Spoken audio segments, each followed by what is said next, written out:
বাংলাদেশ জামাত ইসলামী, ইসলামী ছাত্র শিবির এদেশের জনগণের ভালোবাসার জনসমর্থন না থাকলে আপনারাই স্বীকার করবেন, এদেশের জনগণ স্বীকার করে, বাংলাদেশ জামাত ইসলামী, ইসলামী ছাত্র শিবিরের পরে যে স্টিম রোলার চালানো হয়েছে, এটা যদি অন্য একটা সংগঠনের উপরে চালানো হতো, তাহলে চোখে তো দূরের কথা, মাইক্রোস্কোপ দূরবীন দিয়েও এরকম একজন সমর্থককেও তাদের খুঁজে বের করা যেত না।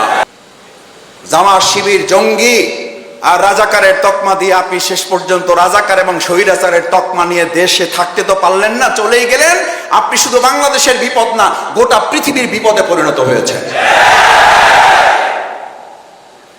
আপনি আমাদেরকে ঘর ছাড়া করতে চেয়েছিলেন, এখন আপনার পরিবারের সদস্যরা আপনারা নিয়ে দুশ্চিন্তায় আছে, আপনি যেন তাদের ঘরে গিয়ে আবার না ওঠেন।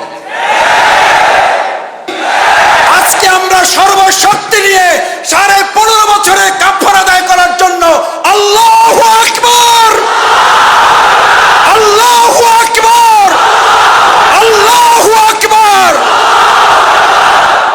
মীর মুগ্ধ যেমন বলেছিল, পানি লাগবে ভাই, পানি লাগবে। আমরা স্কুলের আঙিনা, বিশ্ববিদ্যালয়ের চত্বরগুলোতে, হলের ব্লকগুলোতে গিয়ে বলতে পারতাম, সৎ মানুষ লাগবে ভাই, সৎ মানুষ লাগবে।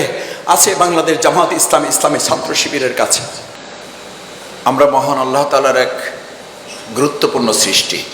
অন্যান্য সমস্ত প্রাণীর মধ্যে আমাদেরকে একটু আলাদা করে আল্লাহ তাআলা পরিচয় দিয়েছেন, ইন্নী জাইলুন ফিল আরদি খলিফা। প্রতিনিধিত্ব করার সবচেয়ে বড় যোগ্যতা হিসেবে তিনি আমাদের কাছে কোরআন নাজিল করে সর্বপ্রথম আয়াত দিয়েছেন, ইকরা, নামাজ পড়ো। ইকরা মানে কি নামাজ পড়ো? জিহাদ করো, রোজা রাখো, কি করো? তোমাদের এই আন্দোলনের সর্বপ্রথম স্লোগান কি ছিল? কি ছিল? আবার বলো। মেধা না কোটা? তোমরা তো সবাই কোটার পক্ষে। এই যে আন্দোলন করেছো, আমার তো মনে হয় যে এটা আন্দোলন করা না, এটা ইবাদত, আল্লাহর নির্দেশ ছিল এটা। এবং সেই আন্দোলনে, সেই জিহাদে, সেই লড়াই, আল্লাহর নির্দেশ বাস্তবায়নে আল্লাহ আমাদেরকে বিজয় করেছেন, আলহামদুলিল্লাহ। এবং এই বিজয় আগামী দিনে আমরা ধরে রাখবো ইনশাআল্লাহ।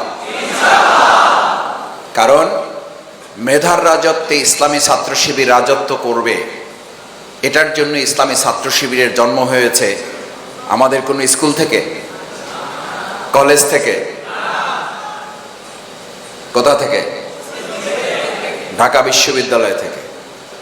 যেই ঢাকা বিশ্ববিদ্যালয়ে আজকে এই আন্দোলনের শুরু, এই আন্দোলনের বিজয়, সেই ঢাকা বিশ্ববিদ্যালয় থেকেই বাংলাদেশ ইসলামী ছাত্র শিবির 1977 সালের 6 ফেব্রুয়ারি মাত্র 6 জন থেকে শুরু করে আজকে 6,000, 6 লাখ, আলহামদুলিল্লাহ। কয়েক কোটি ছাত্র জনতার মধ্যে বাংলাদেশ ইসলামী ছাত্র শিবিরের যে ভালোবাসা, যে জনসমর্থন, এটা একমাত্র এটার জন্য যে আমরা 3টা জিনিসকে সমন্বয় করেছি, মেধা, সততা এবং দেশপ্রেমকে সাথে নিয়ে এই দেশকে আমরা আগামী দিনে গড়ে তুলব। এটার ক্ষেত্রে কোনো প্রতিবন্ধকতা আমাদেরকে থামিয়ে রাখতে পারবে না। মেধা এবং কোটার লড়াই আমরা যেভাবে বিজয় হয়েছি, আগামী দিনে অন্যায় অসত্যের বিরুদ্ধে সত্য এবং ন্যায়কে বিজয় করে এদেশে ইসলামকেও বিজয় করা হবে একইভাবে ইনশাআল্লাহ। তোমরা এই দেশের, এই বিশ্বের মানুষের ধারণাকে পরিবর্তন করে দিয়েছে। তোমাদের দেখলে এখন আমাদের ভয় হয়। 2024 সালে তোমাদের আন্দোলনের যে মাত্রা এবং তোমাদের যে মেধা, তোমাদের চিন্তা,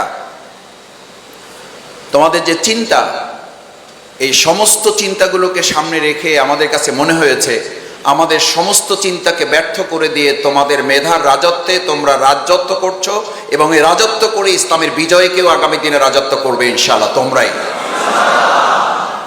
কেন?